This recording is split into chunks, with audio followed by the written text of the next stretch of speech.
Well, I can introduce myself. Hi, my name's the Velvet Unicorn, or Melanie. I'm a host of In the Realm of the Velvet Unicorn on CFUV 101.9 FM and University of Victoria, and then also CKXU 88.3 FM in Alberta. And I'm so grateful to be able to interview David today. Caught two of your shows here on the island, and you're in the middle of an island tour spreading this beautiful music of truth and solidarity, and breaking through the propaganda machine is really what comes to mind when I think about your music. So yeah, That's the aim. Yeah.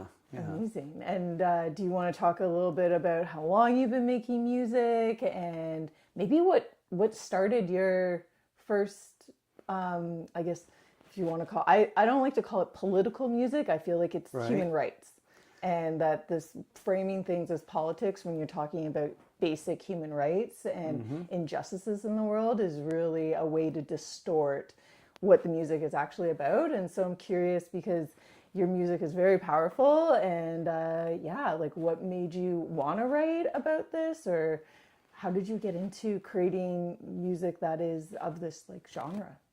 I guess I was lucky to have parents who were familiar with artists like Pete Seeger already, and so I got a good introduction to this whole concept of writing songs about current events and history from the stuff I was exposed to as a kid, and then got more exposed to that kind of stuff, which I mean, I might have thought it happened by all kinds of reasons when I was young, but in retrospect, it was my mother mainly who was responsible for me getting exposed to all this stuff, because she was the one who found the summer camp I went to, which was run by hippie pacifists, and so that's when I got exposed to all this kind of music and the activist scene as it was in the late 70s, which was largely focused on nuclear war and nuclear power.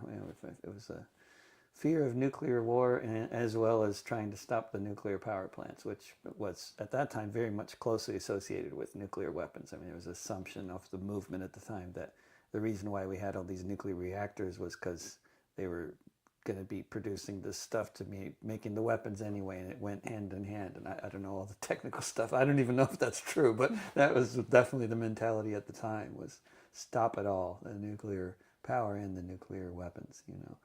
That Cool. was in the late 70s, early 80s. That was probably the biggest social movement in the U.S. at the time, and so that was just where I happened to get kind of discover activism as well as music about these things, because that was also for a long time, until very recently, music and social movements went together hand in hand. It was all very connected, and so within that movement, there was lots and lots of music and theater and all that, puppets, and I mean, as there was with social movements all over the U.S. and the world, back for a very long time. It's only very recent that started to change, mainly in the U.S. That music stopped being part of social movements effectively. Yeah, which is really telling, I feel like, in the context of how powerful the music is, and the silencing of artists, and this like fear of speaking out. And I'm curious, did you ever have any of those fears initially or even presently in terms of the music that you're performing? Not really, because I started out never having any kind of commercial aspirations. I just like started out in the first place wanting to be writing songs about the current events in history, which people of course call political, and I totally agree with you that I'm also not comfortable with the term, because historically what people write about is everything. Certainly love lost and found is and always has been a very popular subject, but other aspects of the human experience have also long been really popular, like police brutality, like avoiding being conscripted in the military, like fleeing from an invading army. I mean, all the kinds of human experiences that people have had in the world have been reflected in song. But it's the music industry that came around in the early 20th century in a big way that, has been around ever since, that has really, determined what people are going to write about and what's going to get recorded and what's going to get popular and that kind of thing. So they've had a very political, grip on the industry and on what gets produced. But at the same time, it's also artists themselves, any artists with commercial aspirations from most places in the world, not everywhere, because, there are also places where really political music is totally promoted by the state. That's another kind of story. I mean, you could think about places like Cuba or Yemen or any number of other places where there's like really powerful political music that is absolutely, on the state channels. That's the main place you can hear it. That's never been, not in the U.S., and not in most of the Western countries. It's not been so much the case, with occasional exceptions, where this kind of music is mainstream for one reason or another at some period, when there's a particularly, progressive government in power, like maybe the 1930s, the 1960s. There have been exceptions in terms of political music being mainstream and, even promoted by corporations and by governments in the West. But by and large, the music industry and the governments of the West have been much more interested in suppressing overtly, political kind of music because it's too powerful. And they figured that out a long time ago. But I think they figured it out long before the 60s, but definitely in the 60s, the powers that be, the FBI, groups like that, really figured out, oh, this is what we need to stop in the future. Right. We need to stop them from having anything to do with each other. And the 60s and everything associated with the 60s has been vilified ever since then and continues to be vilified. I mean, I was born in '67, but I'm constantly being called to the trolls, a boomer, stinky hippie. I mean, I'm not even from that generation. I'm a whole generation younger than that. But everybody else, of any age, if you have any way they can associate you with those stinky hippies that never did anything useful and just like laid around and did drugs and had sex and whatever image they have, it's not of a really powerful social movement that changed so much of so many societies in the way it worked and won over the hearts and minds of millions of draft age Americans and really have seriously affected the war effort. I mean, that was a really significant movement.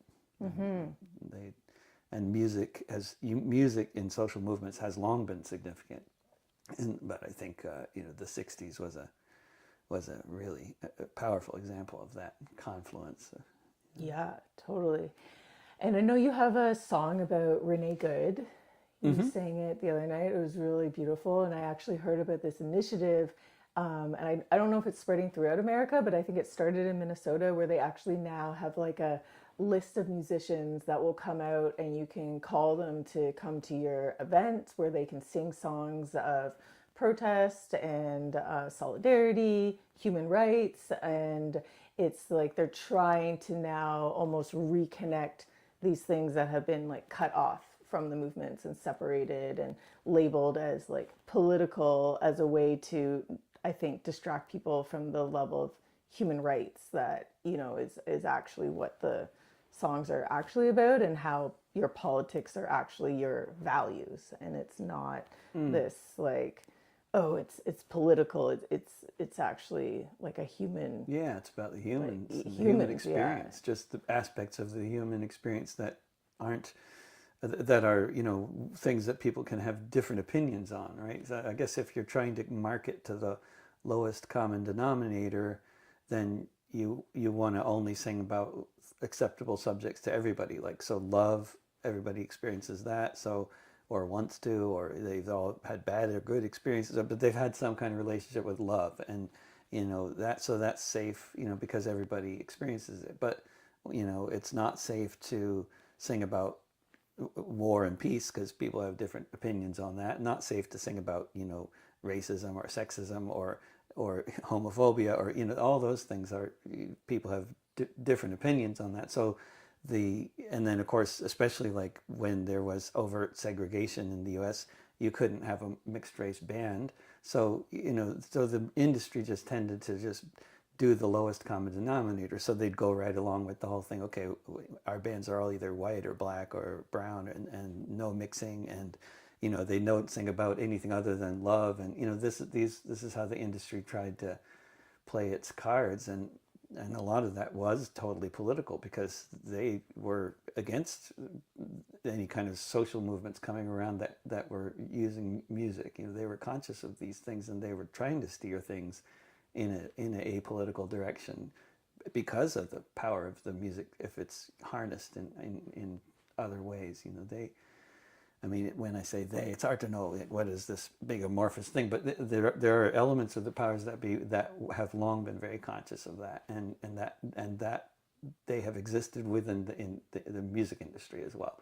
Not that there's there's different interests. There's others who are like, if we can make money from music about peace, we will. And so that kind of, there's different interests, and sometimes that was the more dominant force. But I think the force of basically suppressing political speech has been the more dominant one in the music industry. Yeah. Right. And it almost seems like when there is like a lot of support for whatever human rights issue people are talking about, it's almost like then the industry will see that and they'll be like, okay, so you can talk about this part about it, but we can't give the people the full picture. We need to, like, as long as it doesn't start a social movement, there'll be like, okay, we can clip whatever part that they're talking about and make it this one incident of, like, say Renee Good, or they'll take it as just like a one thing, not that no, this is actually happening across America and that people are rising against it. They'll make it just like a clipped narrative and then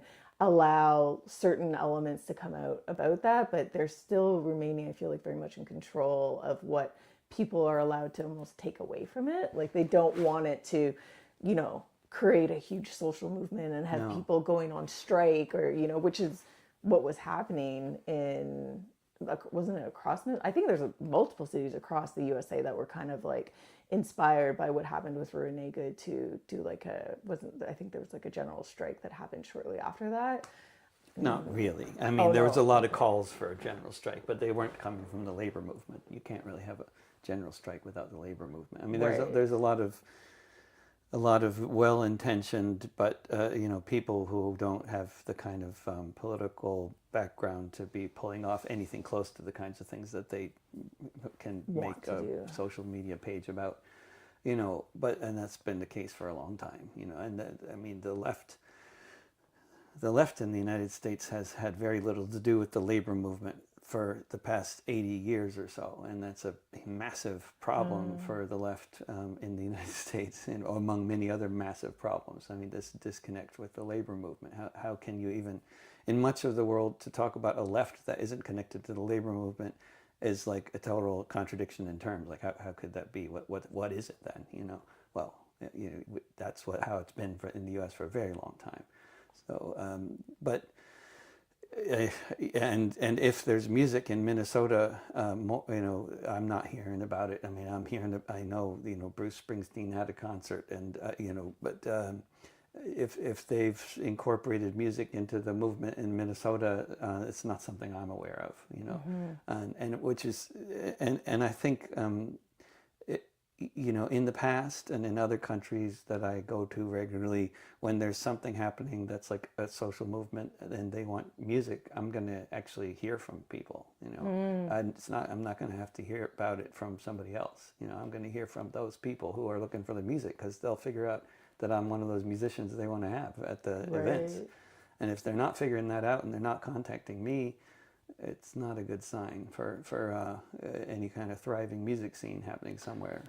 Yeah, I definitely got the impression that it wasn't a thriving thing. It was almost something like people became aware of how disconnected music has been from the movement, and that they're trying to almost like grassroots put it back together, because it's been, not part of a lot of these things for so long, and that people are also so almost like siloed in a sense of like they can be maybe doing something over here and over here, but the solidarity efforts have been really splintered from each other. And so I think there's a lot of work that needs to be done in terms of just people organizing and getting those contacts, creating these things, and I feel like it's happening, but it is definitely a work in progress almost. Like it's taking. It's a big work in progress. Yeah. Yeah. I mean, I think you're right that I've also noticed that there's more and more groups and people around the U.S. and other countries that have had a similar kind of problem with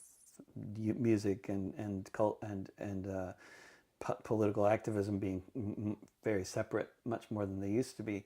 There's a lot of talk about and work on trying to incorporate music into things again. But it feels a lot like people just like basically, babies learning how to walk. It's really like, it's great. They need to learn how to walk, and that's good. But, there's so much more that we can be doing with music in the movement. And it's great that people are starting to figure out that there needs to be music in the movement. But what we need is so much more than anything that, like what's happening.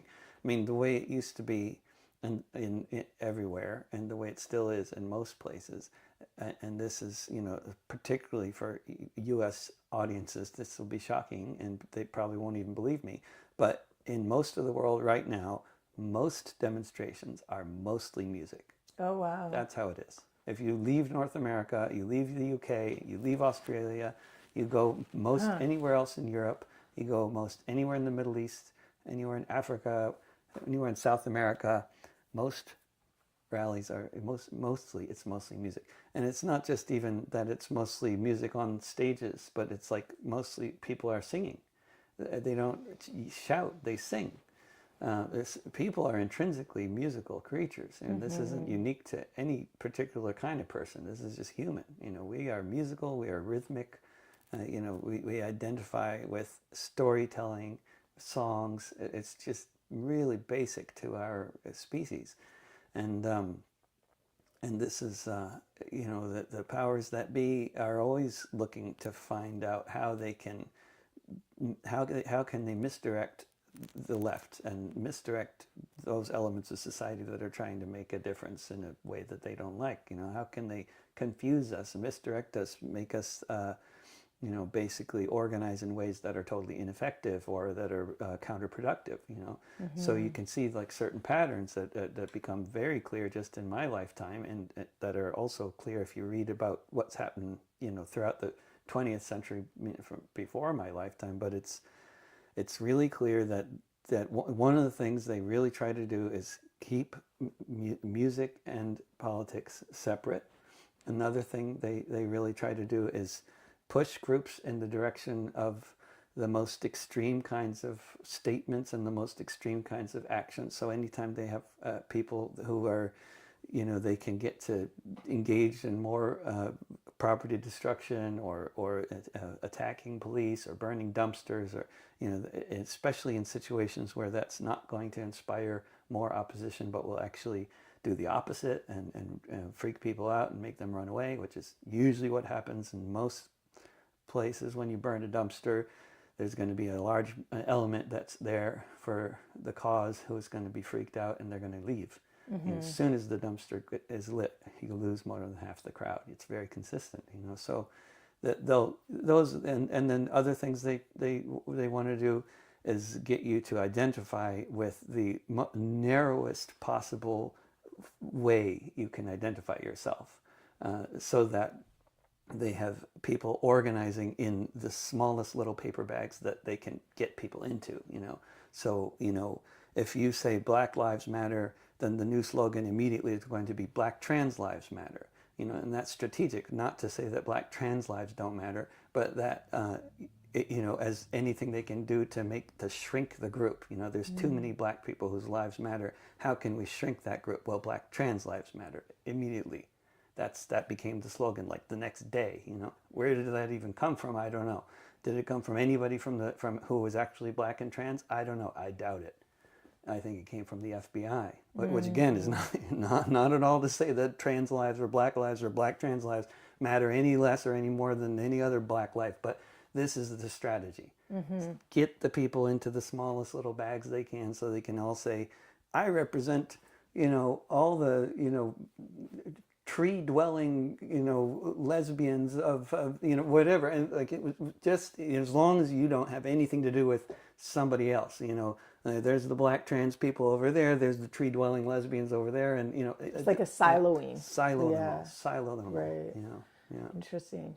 And I know you were at the rally recently in Victoria and you performed some songs. And I think that was great because I do feel like music has been missing from the rallies. And based on the concerts that I saw from you, you do have some songs that are sing along. And I'm curious, like, how that went in Victoria and what was the response from the people that showed up. And yeah. People were very glad. I mean, the thing is that people are always really happy when there's music at a demo. You know, there it's always very consistently the same experience that I have, which is, first of all, some people will be there who will be like, "Oh, I know you. This is great music. I've heard you before," and other people are like, "I've never heard you before," and gosh, music, wow, this is amazing. You know, they have these constantly these revelatory experiences, and you know, it's like, okay, maybe I'm a good songwriter and I'm effectively telling these stories, and that's going to affect people. But what they're being affected by, especially, is just music, the phenomenon of somebody singing a song about something, you know, and doing a decent job of it. That just has a profound effect on people, and most political organizers just have no idea how powerful it is, and how, if you want to build a movement that is going to that's going to grow, that's going to have people coming back and wanting to come back, not because they feel guilty, but because they feel some sense of purpose, because they feel a sense of community. If you want people to feel a sense of purpose and to feel a sense of community, it's absolutely essential that most of the demo that you're organizing be mostly music, and that there be art around, other forms of artistic expression that's present. That's what will make people feel the sense of possibility, and you know, the sense that also passersby, when they see people shouting and holding signs, they have a negative experience. They don't like it. Children don't like it either. But if you want to interest passersby and communicate with them about what you're doing there, well, you need music. Sing a song, yeah. Yeah, and I'm not talking about liturgical songs or like one chorus that we can all sing along. Not like the solidarity, whatever singing movement that's going on, which is better than nothing. But I'm not talking about just people doing some kind of a, you know, a children's playground kind of song, which is, you know, that's fine. But I'm talking about songs like, you know, verses and choruses. You know, songs are short. Even a song with 4 or 5 verses and a chorus is still a short form of communication, and we don't need to dumb it down any further than that. You know, we are in the age of social media. We are in the age of, like, you have to say everything with 3 lines, or, you know, otherwise nobody's going to pay attention. And that be that as it may, 3 minutes is still a short amount of time, and you don't need to make it the song 1 minute, and it will not improve anything by doing that. You know, 3 minutes is a fine amount of time to work with, and people can learn a 3-minute song, and they may not learn the verses, but they can learn the choruses. And you know, a sing-along is a song that people have heard before. It's not anything else. It doesn't matter how catchy you make it as far as like the singability of it. It doesn't need to be singable necessarily. It just needs to be something people like and listen to. And if they've heard it a whole bunch of times, then they sing along with it. And if they haven't, then they don't. You know, unless they're like musicians or something, then they'll like, and they're trying to catch the chorus quick enough to learn it and that kind of thing. But most people, they're not going to learn the song before it's over. They're going to learn it after they hear it a few times. So you don't have time to teach it to them at the rally. They have to be people who have heard your music already. You know, otherwise you're just going to spend your whole day teaching them a song, and that's boring for them. Yeah. And so I know you have a really huge music catalog, but do you have, like, I don't know, maybe the top 3 songs that you've created that you can talk about in terms of maybe your creative process or intention behind why you felt the need to create it? Yeah. Well, I mean, I would, if it were just up to me to think about, like, of the 1,000 songs I've written or something, like, which ones were better or more meaningful, I would not have any idea how to answer that question. But the way I can answer that question, which I think is a worthwhile approach anyway, is what are the songs that people like the most of what I've written? And I know that because Spotify has charts, you know, so I'm not in the charts for, bigger than me, but for just within my little circle, you can see what are the top songs, that people listen to. So that's, and I think that is itself a beautiful commentary on humanity, or that segment of it that listens to my music, like which are the ones that they like, because Yeah. it really, one of them is St. Patrick Battalion, which is, I mean, depending on how you measure it, it's certainly one of my top 2 or 3 most popular songs, and that that's become a folk song in Pete Seeger's definition of a folk song, which is a song that other people sing, and it's about the Irish who deserted from the U.S. Army in the 1840s and joined the Mexican Army and fought against the U.S. In the Mexican-American War, and most of them were killed in battle. And it's a story that's most people in Mexico and Ireland know and love, but most people in the U.S. certainly have never heard of. So it's and it tends to be a revelation for people when they hear about it, especially if they're of either Irish or Mexican extraction, which about 80 million Americans are either. From the 80 million people from the U.S. are either Irish or Mexican or both. So that's a very large segment of the population. So there tends to be a lot of people when they find out about that. It's like a whole side of their history that they are suddenly very interested in, and that they realize has been kept from them, and it seems a bit conspicuous that they didn't know about it, because it seems so significant. Yeah, it is. Even like the show the other night, the number of people in the audience that were like, I Is didn't that know true? this history. Yeah. And Yeah. it's, I think it's really powerful to learn history through song, and especially something as powerful as that movement, and probably the amount of, effort the government has put into suppressing that and making sure that people didn't know about it. And so when you hear a song about it, it's just such a really beautiful way to learn about it, and then be inspired to learn more just from, what you said, and just the number of people in the audience that were like, what? Like, I had no Yeah. idea that happened. And so it's really a cool way of delivering a really empowering message to people. Yeah, I think it's like, people can of course read books, they can travel, there's so many ways they can get to know a subject more, but if you're going to just introduce something to people and sort of convey the basic emotional kind of snapshot of the story with enough detail that they get the story, I think a song is a really powerful medium for that, for introducing people to just about anything, Totally. then they can look further. Yeah, and you think about like how it can, go across the ocean so quickly, like sound and music, and the number of people that can be impacted by it is just such a huge audience outside of just even where you're performing, right? Yeah. And it's a really cool way to, awaken people. And I'd also really love to talk about your song.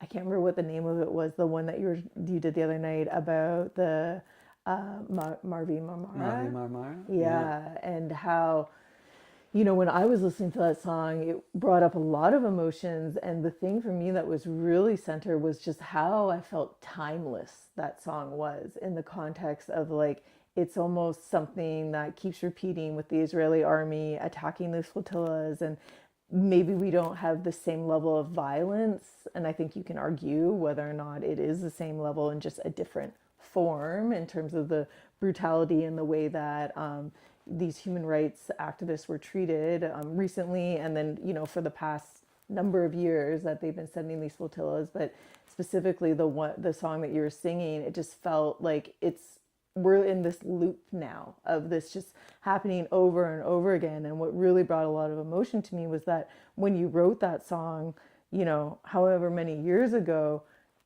I'm sure you had no idea that this would still be the same story basically that is happening today, in terms of the detail that you went into in terms of the Israeli military boarding these ships and just with their guns and with the way they're treating people. It's just the same thing happening over and over again. And I was just wondering, I was like, how many more times is this going to keep happening? Yeah. And how this song captured perfectly what still continues to happen today. And I really think that's a cool thing about music in a really dark way, that it can capture that, but also in this weird sense of like, cultural amnesia, almost, of Yeah. forgetting that these things have been happening for this long, and how timeless some of these songs are that were written such a long time ago but are still almost perfectly describing what is happening in the present moment. Yeah, and that's true of songs that were written hundreds of years ago. They're still, totally relevant now. But yeah, it was really. I mean, I think me and most people that I know of every generation, there tends to be a thing that this irrational sense of optimism, or this possibility about how things in the world, they're going to get better somehow. And every 10 years or so, you'll hear rumors going around about how that we're on the cusp of a big change. People are figuring something out, and the harmonic convergence, or the internet, or the Zapatistas, or the Hugo Chavez election, or the Arab Spring, or any number of other developments over the course of time that happen that people get hopeful about. And it's so important to be hopeful, and to have and to be inspired by things that happen, like any of those kinds of things, and but there's also I also meet more and more people, especially after they hit the age of 40 or so. They start to see these patterns, and they start to realize, like, we are absolutely actually not making progress here. This is, in so many ways, things are getting worse, not better, on the planet. Like stratification of wealth, the climate, the growing ranks of the deeply impoverished, to the just, you can go on and on with the numbers of things that are going in absolutely the wrong direction.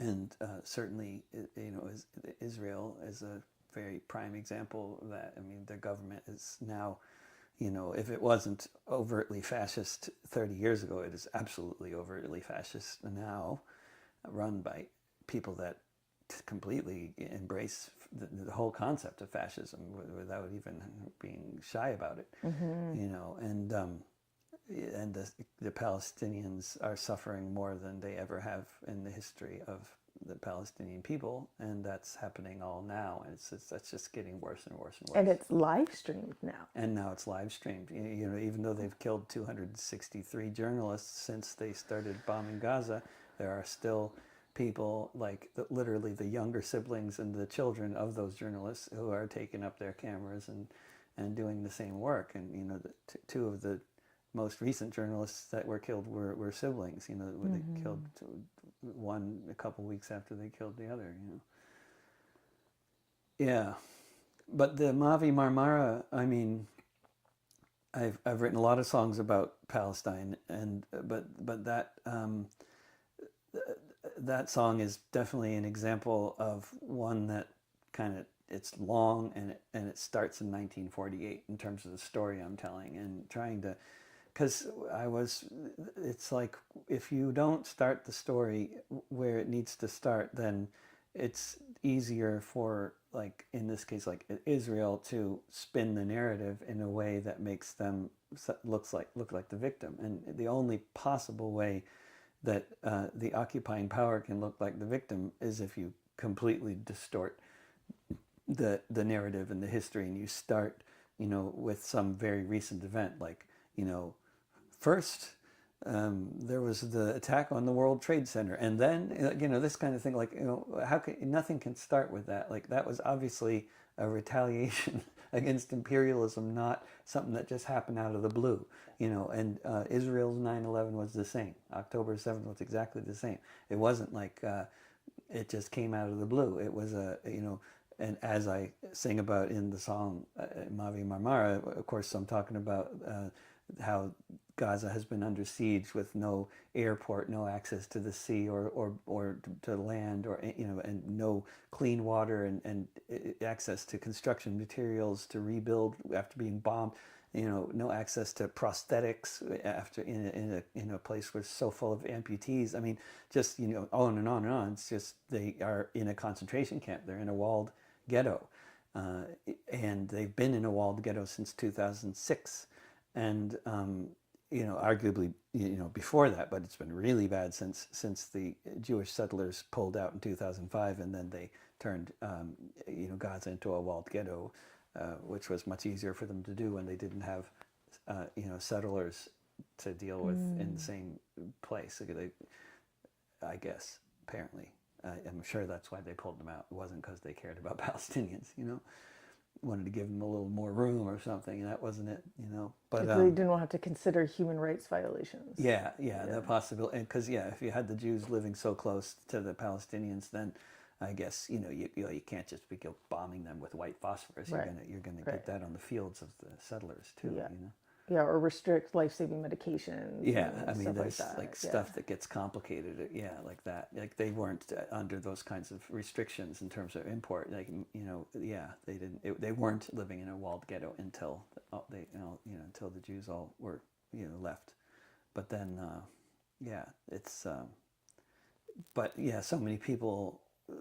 Like so many of the Hasbara trolls that I'm inundated with on Facebook and stuff, they love to talk about what was happening on October 6th. They had peace and prosperity, everything was fine. The Israelis, they had good relations with. I mean, I don't know what kind of fantasies they're having about October 6th. But what they like to say is like, if they hadn't attacked Israel, then. Everything would have been fine, and Gaza wouldn't have been bombed. But the fact is, of course, that's ridiculous because they didn't have enough food, they didn't have any clean water, etc. All that was going on before October 7th. They were living in a walled ghetto before then, and it just got a lot worse after then. Mm-hmm. Yeah, absolutely. And is there any other song that you have, like, because when you had your YouTube channel, did you find that the same songs were popular on the YouTube channel as on Spotify? Mostly, yeah, Okay. which was also very interesting. That's because cool. they have very different algorithms, Right. and all the different platforms work in different ways as far as the algorithms, as far as what might get seen earlier or later. And YouTube is definitely seems like it takes a while for something to kind of catch on to the algorithms with YouTube, whereas like on platforms like Facebook, it'll be much more immediate, and then it won't have the long-term thing going on. But YouTube has the long-term thing happening, however that works. But and Spotify is also more of a longer-term thing, but except. Well, it's mostly, but unless it's a new album, in which case it seems to get kind of pushed out there a little bit, and then if you're already somewhere in the algorithms, but in the end, those top 10 songs are mostly the same between YouTube and Spotify, and that's also interesting. But another one of them, especially the top 5, I guess, like are much more. So other than St. Patrick Battalion, some of my most popular songs on both platforms are I'm a Better Anarchist Than You. They all sang the Internationale, and Rojava. Those are all, and Failed State. But going way back, I'm a Better Anarchist Than You is really the either first or second most popular one, other than St. Patrick Battalion.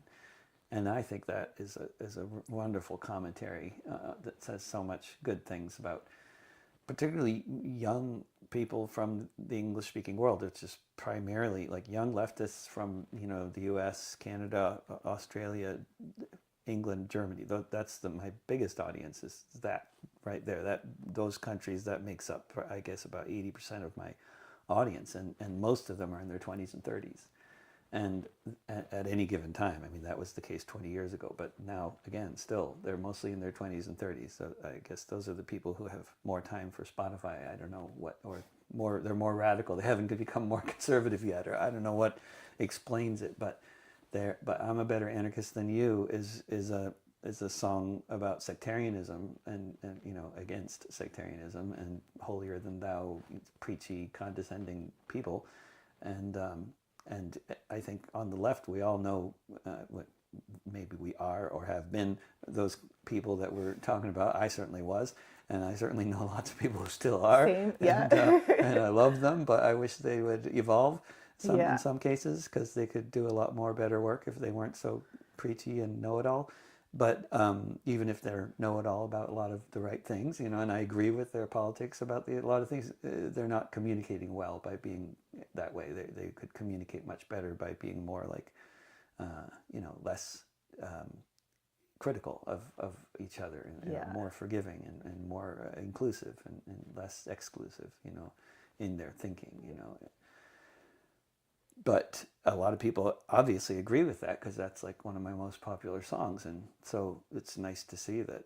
You know, I thought people would be upset when I wrote that song, and I felt like I needed to write it because they needed to hear it, but I wasn't sure how they would take it. But Right. you know, I was so happy to see that they took it and they loved it, and they have a sense of humor about it. And you know, I offend people with that song every once in a while, but it's almost always somebody who really needed to be offended. You know? Yeah. Yeah. I feel like that song is a really good way of like reflecting back, you know, either like experiences that people may have had within the movement, or even like an opportunity to like look in the mirror and be like, oh, you know, maybe that is something I need to look at myself at, you know? And so it's a really cool song, I think, to allow people to have a little bit more reflection on, you know, what it is about being in this movement that, you know, can be maybe met with grace, you know? Yeah, met with grace. Yeah. That's a good way to put it, yeah.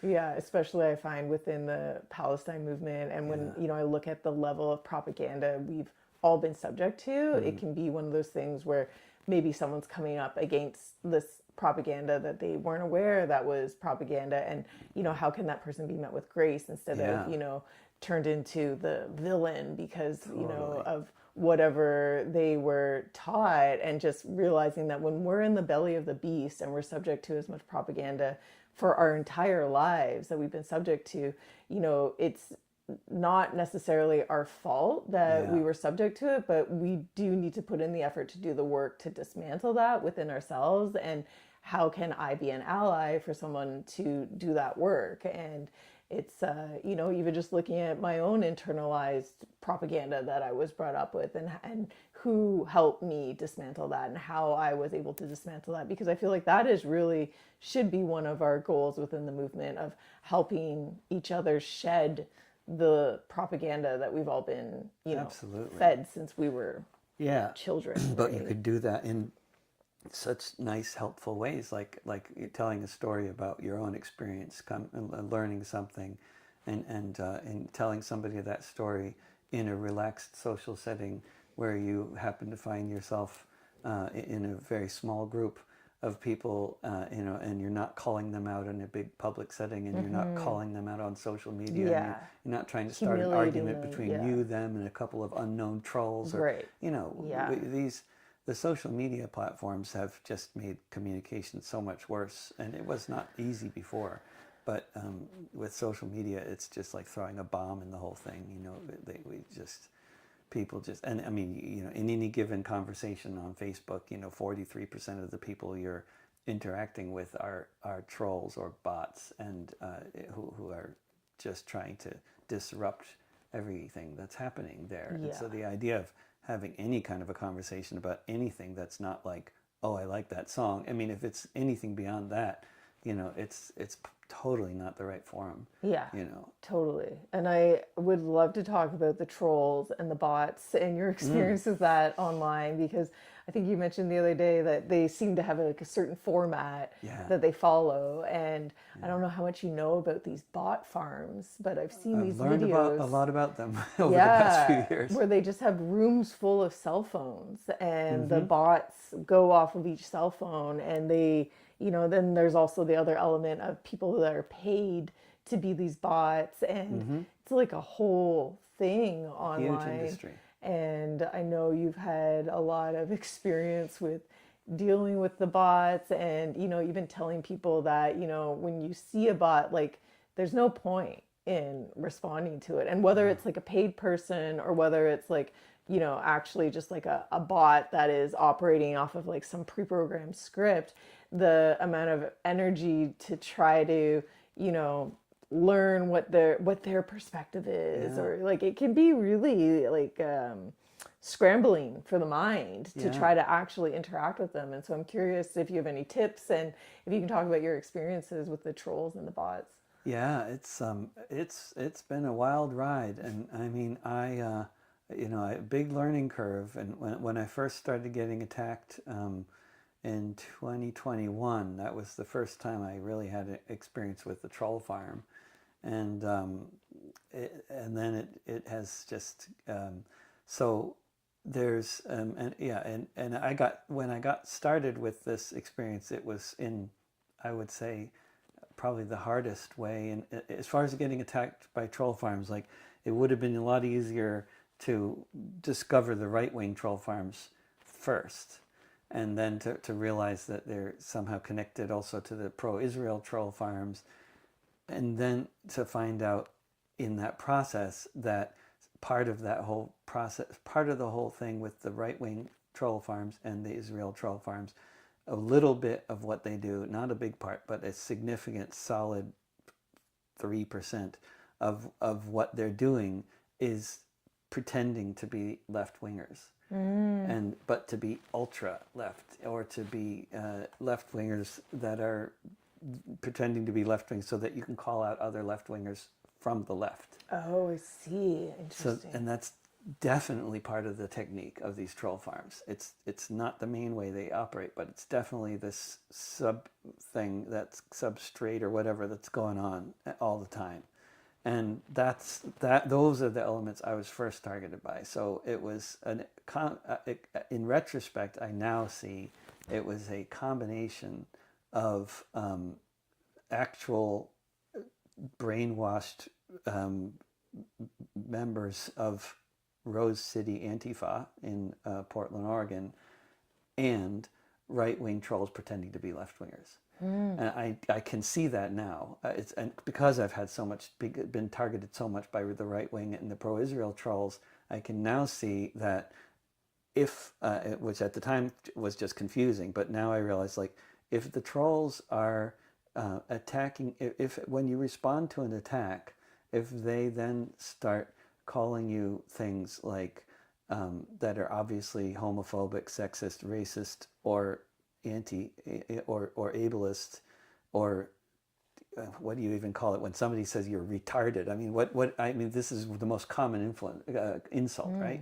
But whatever bad, like, anarchists don't usually behave that way, right? So if you're being targeted by Antifa because they think that you're too nice to Nazis, which was my transgression in their eyes initially, which got me targeted by a troll farm, was interviewing a former right-wing organizer who had changed his perspective and was very critical of his former ways, and it was a fascinating conversation I recommend everybody listen to.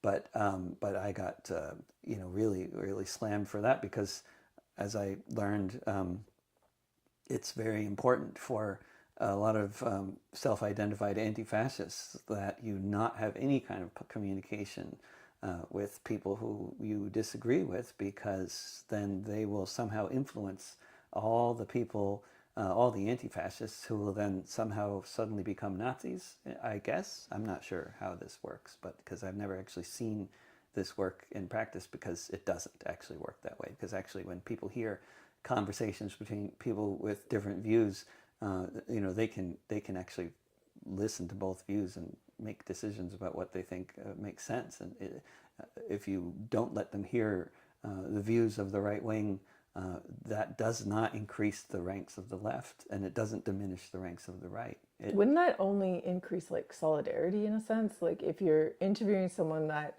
once held these views but no longer holds those views, I feel like it would, it goes back to that, like it gives grace to people that, maybe have held those views. Yeah, and then, exactly. they're maybe questioning what their views were. And, I feel like for some people that maybe have held these very racist views or, in the past, like I can only imagine what the awakening process for them must be like, and how can we make them feel like, yeah, I was there. I did think those horrible things, but I now don't want to be that way anymore. Yeah. And how can we make space for people to Yeah. be able to feel like they are welcome and not, what they were, because people can evolve and grow and change. And I feel like that is something that in this culture, they don't really give space for. It's like, oh no, you did that once and now you're forever that way. Yeah. But even if you just look through the lens of racism and how people can dismantle that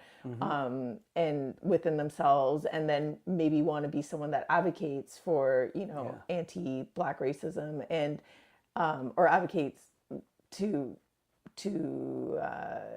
to be aware of that and to speak out against anti-Black racism and be an ally. Yeah. And if we're not going to make space for that, then I don't know, like how do then we're absolutely shooting ourselves in the foot, because I think anybody who's actually been on the ground involved with political struggles knows that some of the best people on the left grew up conservative.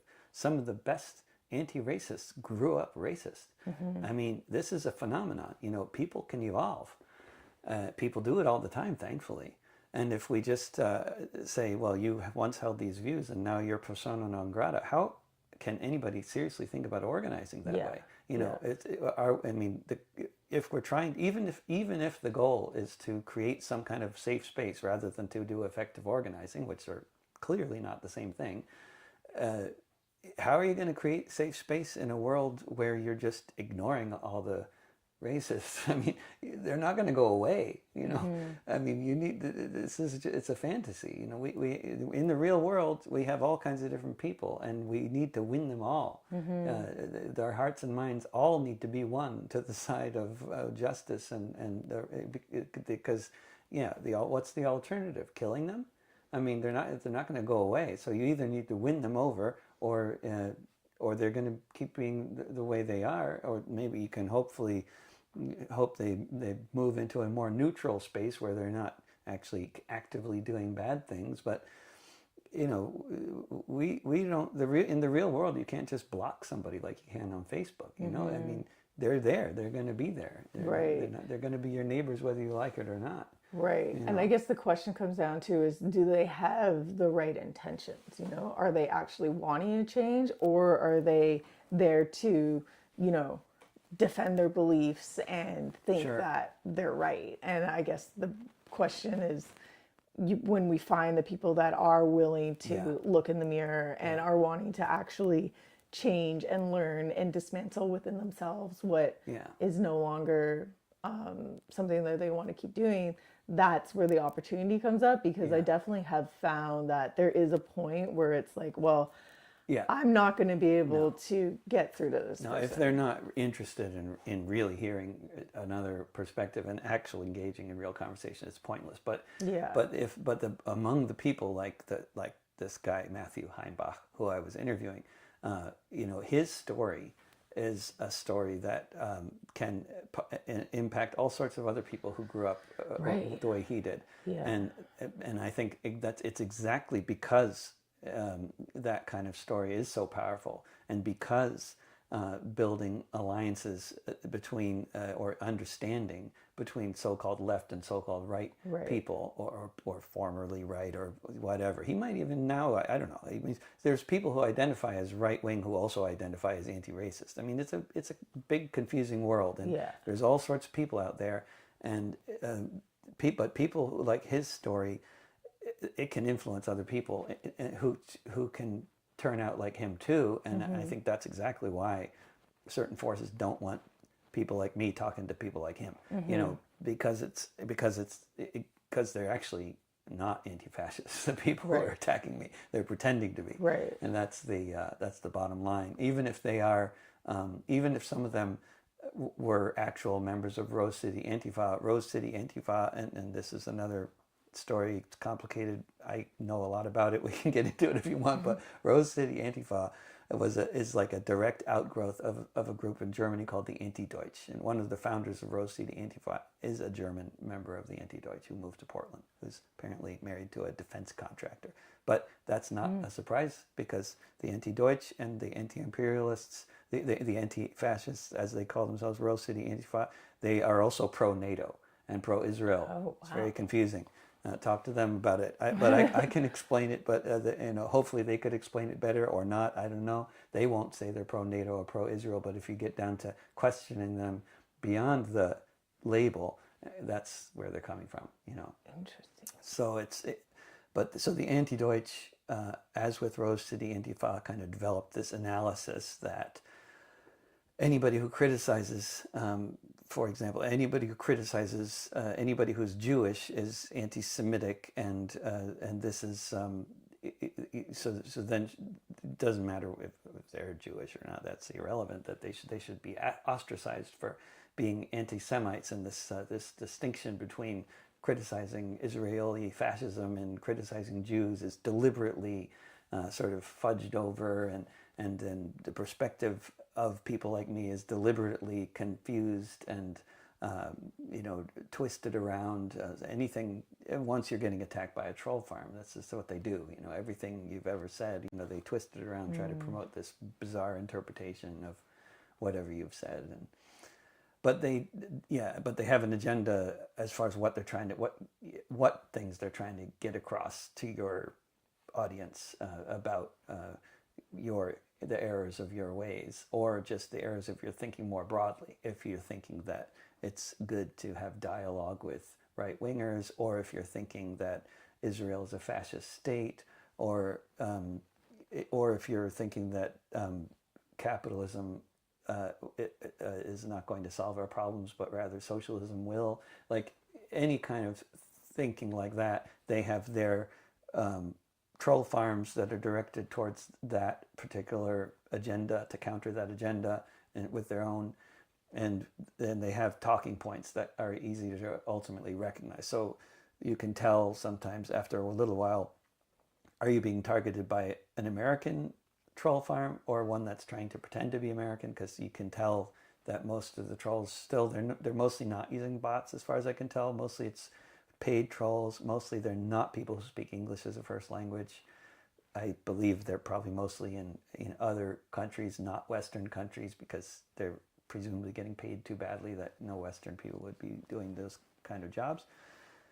But and then they really are confused about what they're really talking about. It seems most of the time they have these talking points. They don't really know what they're talking about or who they're talking to or where I'm coming from, but they have their talking points and they respond to things that I've actually said in my posts or whatever. So they're trying to be very specific and personal in their attacks, to make sure that they're, attacking me for things I said or that they can misinterpret or whatever. But it's not just general broad, like, okay, he has a Palestine flag on his t-shirt, we'll attack him for this. It's usually a little more involved than that. So, it's, but they have like certain things they want to say, like the Hasbara trolls. They want to make sure that everybody knows that, Palestinians don't exist. Palestine has never existed. It's just basically a figment of the Jordanians' imagination. Israel is the land of the Jews going way back, and everybody knows this. And anybody who thinks otherwise is an anti-Semite, and they stink, and they're lonely, and they have no friends, and they have and they're isolated, and all these kinds of they want to paint the people who have opinions they disagree with as sort of like isolated incel basement dwellers who don't bathe. This is the kind of, despite the fact that, some of them might much better fit that kind of description, but, it's so bizarre getting attacked by these trolls who are obviously like, okay, you have 12 friends, you've made 19,000 posts in the past year, you have 12 friends, you don't even have like a profile picture that's not blurry, and you're telling me I'm a basement dwelling incel. Like, what are you and where are you? What is going on here? But this is just, this is their. Now lately, there's Republican troll farms that are going after anybody who criticizes Trump and they're assuming we're all supporters of the Democratic Party, which is probably accurate for a lot of the people who are criticizing Trump. So that's their angle. Like they're basically trying to denigrate Democrats and anybody who might think that way, whatever they think we're thinking. They don't have any capacity to tell the difference between a liberal and a radical. That's not any kind of distinction they want to make. Anybody who criticizes Trump or billionaires is all just a sort of a spineless Democrat who wants to invite all the immigrants of the world in to take over the country, and all. That's one of the and also who wants to impoverish the United States, because clearly it's the rich that are the ones who are paying taxes and providing us with a nice economy to all work in, so we can have our welfare state. That's the line. Socialism doesn't work. Capitalism works great. Elon Musk and Trump are wonderful. Who are bringing prosperity and wealth to the world, and this is the line. But I am also clearly getting attacked by British pro-Israel troll farms, and they also have troll farms in Britain that are very active and very and open about what they're doing, proud about their cancellation of careers and getting people fired and all this kind of stuff, getting gigs canceled. They're very open about it there, and they when they're pretending to be British, then they call you things like they instead of calling you a fuckwit, they call you a cunt, because that's what that's a common swear word. That's, so, you can tell by the swear words they're using. It's, because I spend a lot of time in England, as I can tell what it's obvious, and they call you mate instead of buddy, that kind of stuff, if they're pretending to be British, Right. It's always some kind of, it's always the same kind of condescension, the same kind of, like, you start out with an insult, then you say something negative about the person, and then you continue, then you have another insult. So it's a three, it's always in those three, whatever, triplet kind of thing, like insult, statement, insult. Weird. And always with lots of swear words, and always lots of, disgusting sort of sexualized insults, and, It's like attempt to trigger you. They're into always a trying to response. trigger you. Yeah. And they don't, of course, they don't trigger, for me, they don't trigger responses other than blocking them, but they do. And I'm always, as I'm doing this, I'm like, we're trying to be aware of my emotional state, as I'm reading this, because I do actually read most everything they write, because I want to know what's their talking points, what are they trying to, what's this troll farm about, And it'll be like thousands of comments in a given month when they're after me, tens of thousands. Sometimes Facebook has congratulated me for my, increased engagement, because they tell me, like, you got 27,000 comments last month, and I noticed. I didn't count them, but thanks for the number. It's about what I thought they were. Do you think that the data from all the different platforms, so like Facebook, YouTube, I guess not Spotify, but do you think that the trolls are able to pull the data that you've posted on there to then create these statements? Like, do you think they're able to pull from all of them, or is it like specific, like the YouTube trolls are pulling from the YouTube content and the Facebook trolls pull from your Facebook content? Do you think it's specific to the platform, or do you think there is some sort of like amalgamation of all the data that they're then able to pull and then spew out all this hate? And well, basically, on one level, it would be hard to say, because I tend to post the same videos to all the platforms. Okay. So, but it is clear that at least in my experience over the past 5 years, Facebook is the easiest platform for trolling. I mean, they by design, they make themselves the easiest for trolls to use, because you can so easily create an account with, you don't have to have a name or an address or anything, and somebody with an account can create infinite numbers of pages, and each page can pretend to be somebody, and so it's like a really time consuming just to even block all the trolls all the troll accounts that get created on Facebook. But I mean, I've also been trolled pretty extensively on Twitter and on Reddit, but Facebook is the worst as far as like platform design for trolling, and it's the one they seem to think, and it's still the world's biggest social media platform. So I mean, it is still, regardless of what people say, it is still the biggest platform, and people do use it in huge numbers. don't think they're all old people either. I think there's even quite a few young people still on Facebook, you know, and it's big, and they know that's a good place to target people because they're trying to they're trying to create a narrative and influence the general conversation, and they don't necessarily, you know, I don't know how well they do at it because I find I'll get just inundated with so much trolling that it's obvious just trolling, you know. But when they're doing it better, it's when it's a mix. If it's like every other comment is a troll, then that's when they get serious engagement, you know, because if it's a flood, everybody can see, oh, he's being flooded by a troll farm. But if it's every other comment or so, that's the right mix for a lot of people to think these might be real people and I need to argue with them. Right. And that's possibly the most disturbing thing about the whole phenomenon is not only, you know, do they manage to push the conversation in different ways with their whole attitude, which does this, you know, one way or another, rubs off on people in all kinds of ways, you know. If what they're saying is musicians are stupid, music is stupid, all you musicians are, you know, you're just talking about stuff you don't know about, and you're all dirty, and you're all, you know, rejects and retards and whatever they're calling you. Even though people can see like, oh, this is trolling, it still has an impact, and it still makes people a little less likely to think music is a good thing, you know, or less likely to want to associate with any kind of this kind of thing, music, political music, you know. It makes people feel more distant from the whole idea of having anything to do with somebody who's being attacked like that. So that's part of it. But then also the fact that they spend inordinate amounts of time arguing with these trolls. I mean, that is really disturbing to see because, you know, everybody knows there's only 24 hours in a day, and we know most people work full time, and there's only so much time they have for activism or for anything else. And I can tell you beyond any doubt that a lot of real people who in many cases used to do really good organizing work are now spending hours a day arguing on my Facebook page with trolls. Wow. No matter how much I say, you know, because they're not going to see my posts when I say, you know, there's no point in arguing with them.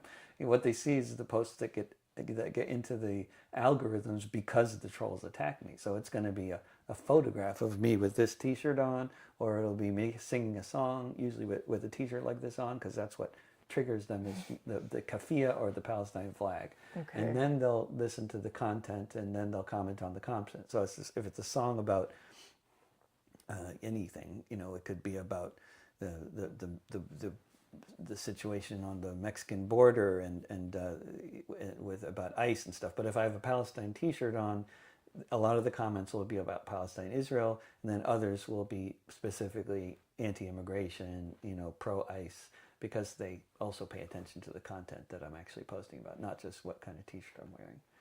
So and lately it's a lot more of the pro-ICE, anti-immigration, pro-Republican, anti-Democrat stuff. So lately, I'm sure what's happening is there are Republican-funded troll farms that are now online and targeting people like me, whereas from like the fall of 2023 until just a few months ago, the vast majority of the trolling was pro-Israel, anti-Palestinian. Yeah. Wow, interesting. And I know you've had some issues on these platforms with like restrictions, accounts being deleted. Can you talk a little bit about that? And like, did you just have to make a new account, or what have you done in terms of moving forward with still being able to maintain a presence? So of course, worth noting perhaps that, you know, when talking about social media, like media, you know, before social media, there was one of the most prominent radio programmers in BBC got fired after playing my music every month for a couple of years. I don't know if it was related, but it seemed to be. So, you know, there's a lot of these kinds of things in media too, where they're not allowed to play music like mine. But with social media, I mean, of course, all the platforms were better at the beginning strategically. It's part of what Cory Doctorow calls the enshittification process. Like they started out being better for users, and then they went through this process. Once they got everybody hooked in the collective action trap where everybody's on the same platforms, then they start making it all suck. But the level to which they've been making it suck in the past 10 years is like way beyond whatever they were doing before then. I mean, they've really put into, it's completely, they're all sort of, mostly useless platforms as far as any kind of real communication or organizing. Whereas at the beginning, they were somewhat useful, just useful enough to get people to stop using email lists and stop using websites and start doing everything on these social media platforms. They were as useful as they needed to be. But what they've done in more recently is like just overt suppression and censorship. So like on Bandcamp, they had it set up for a while where if people searched for my name, nothing came up. So like I just wasn't there, unless you went directly to my Bandcamp page, like typed in the URL, then I'd come up. But if you were actually looking in their search engine, how most people find most things, nothing. There'd be nothing. Then they stopped shadow banning me when I wrote a song about it and talked about that. Wrote them and wrote a song, and then they stopped. But Facebook a few years ago, without telling me, they disabled my ability to use the invite feature on events, and but only about 95% of the time. So if I go to an event and I click invite, what I'll get about 95% of the time is just a loading screen of like it's about to load the context, but they never load. And then about 5% of the time they do load. So I'm not sure exactly what kind of form of disabling my account that is, because they don't say you're not allowed to use the invite feature. It's just, it doesn't work most of the time, the vast majority of the time. But what YouTube did was first also Spotify, my album Notes from a Holocaust, which was the first album I put out after the Gaza genocide started up in 23, they deleted that album without telling me from Spotify. And then, but then when I put it up with a changed title, it stayed up since then. But on YouTube, they first in January, first for years, from starting in the fall of 23, I would get takedown notices.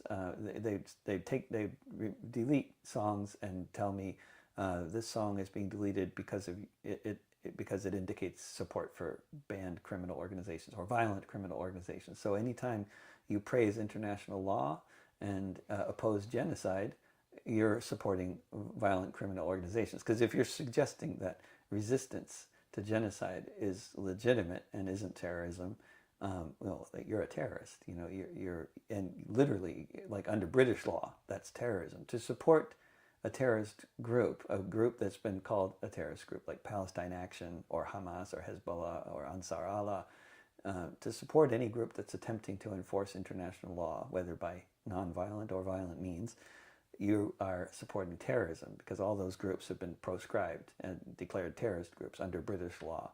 And of course, Palestine Action has never harmed a human being, or barely. But certainly, their intent generally and is all about property destruction, war material, not people. But obviously, Hamas, Hezbollah, and Ansar Allah are all resistance groups who do attack human targets like soldiers and military bases and stuff like that. But it's all under international law. That's resistance to occupation, and it's perfectly legal. Actually, you wouldn't know that from watching the media anywhere in the West, but that's international law. But under British law, of course, praising these groups is illegal.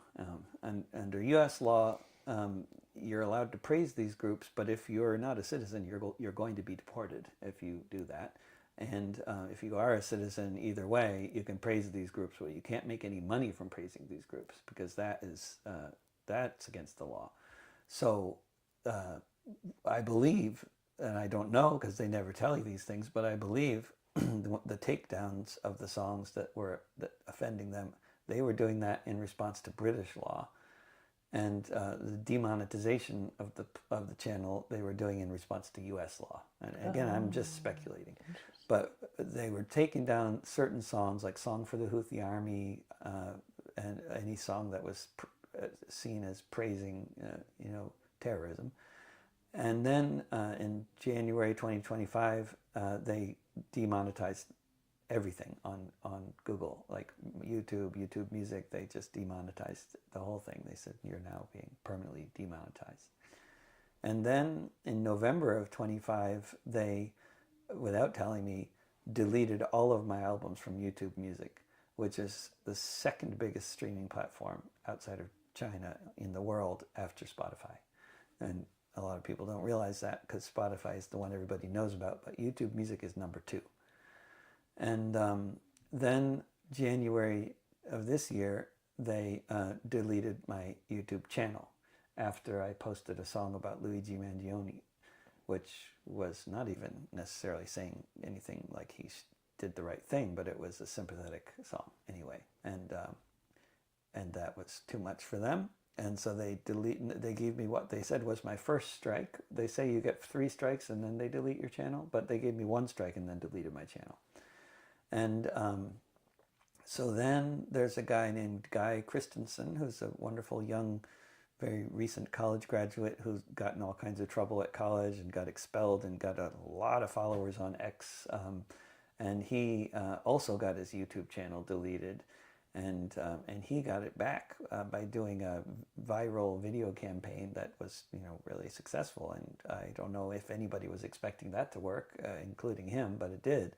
And so he advised me, try the same thing I just did. And so I that was the first time I ever posted a portrait framed captioned video of me ranting that was less than 2 minutes long.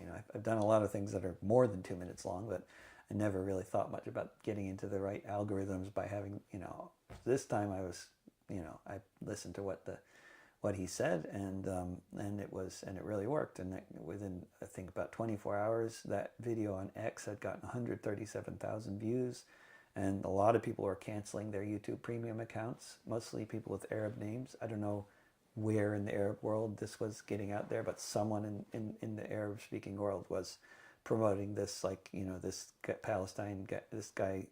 Palestine solidarity related musician has gotten his page deleted, and everybody should cancel their accounts. And it was also what I was encouraging people to do, but in actual fact, I'm pretty sure that the vast majority of people who canceled their accounts were from the Arab world, and or at least people with Arabic names and Arabic writing on their X accounts. And they, within 24 hours, I got an email from YouTube saying, we have reconsidered your permanent ban, and now your page is back. Oh, wow. And then 1 month later, without telling me anything, they put all my albums back on YouTube Music. Huh. But they never remonetized my channel, so I'm still demonetized, but everything's back up. Oh, weird. So then how long were you offline for? My albums were off from YouTube Music, and my artist account, or whatever it's called, like on YouTube Music, wasn't there for about, I guess, 4 months, and my YouTube channel was gone for about 1 month. Wow. And so when they take that away, you then have no access to anyone that was a subscriber. Like, you have no way of communicating with them. You have no way of telling them, like, this is what happened. It's just, you're just gone. Yeah. Yeah. Wow. And on YouTube, like, if you have more than 1,000 followers, you can post, like you post on a social media platform. It's just that other people can't do that. You have to have more than 1,000 followers. So it's really just artists who are doing it. So so then, I couldn't say anything to my 11,000 YouTube subscribers, so that avenue for getting, promoting a tour or anything like that. Or like, follow me here because this has been deleted. There's just it's just nothing. You can't do it. Yeah. Wow. So I wrote a song called They Deleted David Rovics, which I recorded with my AI band and put that up on and so quite a few people discovered my YouTube channel was gone by hearing this song. Which was kind of funny. So then what platforms were you then left to use when you were removed from, were you then posting on Facebook about Like, where did you post the viral video, I guess? On X. Oh, on X. Okay. Yeah. Then, and X is definitely the platform for like political stuff like that. Like, I mean, it's the one where things are most likely to go viral when it's like a less than 2 minute long portrait framed caption video of a person talking. Okay. That's like, yeah, that's definitely where, but then, you know, when it comes to posting music videos, X is pretty useless. It doesn't, you know, because you're not allowed to post lengthy ones there, right? You can. There's ways to do it. It just doesn't get a lot of It just doesn't get traction. into the algorithms. Yeah. Oh, so they like prioritize the shorter ones on X then.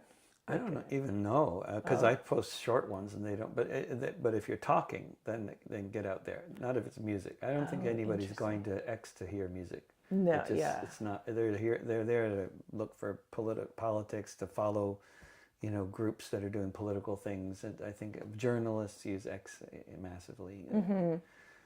Have you looked at any of the alternative platforms like Blue Sky, Upscrolled?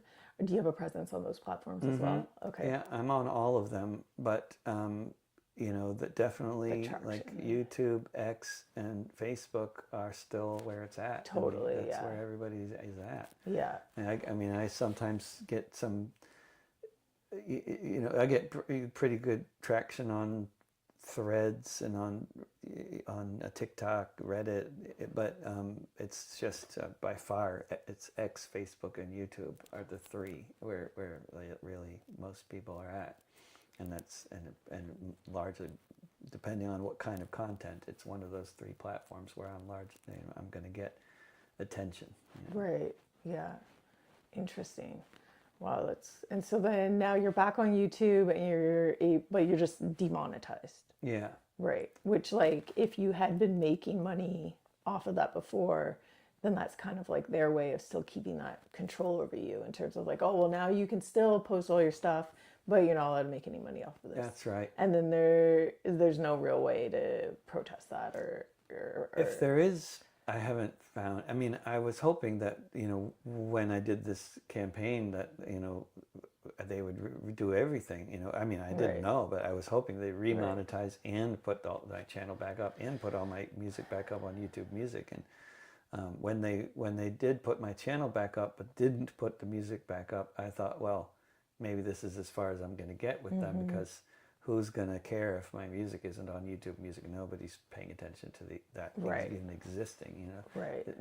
But when they delete your channel, I mean, that gets people's attention, and that. So I imagine they probably don't want to do that too often, because they want to create the image that this is a free speech. Yeah, free speech platform, and everybody's welcome, and especially if you're, you know, not like, because I know they have like restrictions on like profanity and stuff like that, don't they? They have like certain things that will be triggered, but this is like something that they can't really justify. Like, it's not in their rule book of like what's not allowed on their platform, because I know there's a lot of like people have to speak in code around, you know, the whole Epstein files and calling it like a PDF file instead of like, you know, because the certain words will then actually, maybe that's what triggers the demonetization, or maybe that can also justify them actually deleting your account, or like a legitimate concern. But it seems like when they don't have a legitimate concern, or it's not based on their rule book, and they just choose to delete you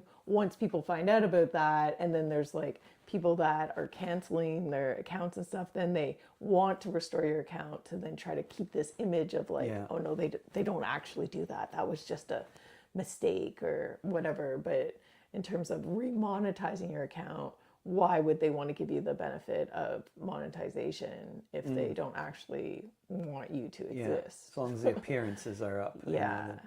Yeah, and they're also, I mean, quite likely, I'm sure, in my case, absolutely sure, that they're responding to Zionists who are attacking me and flagging my songs and sending them to YouTube.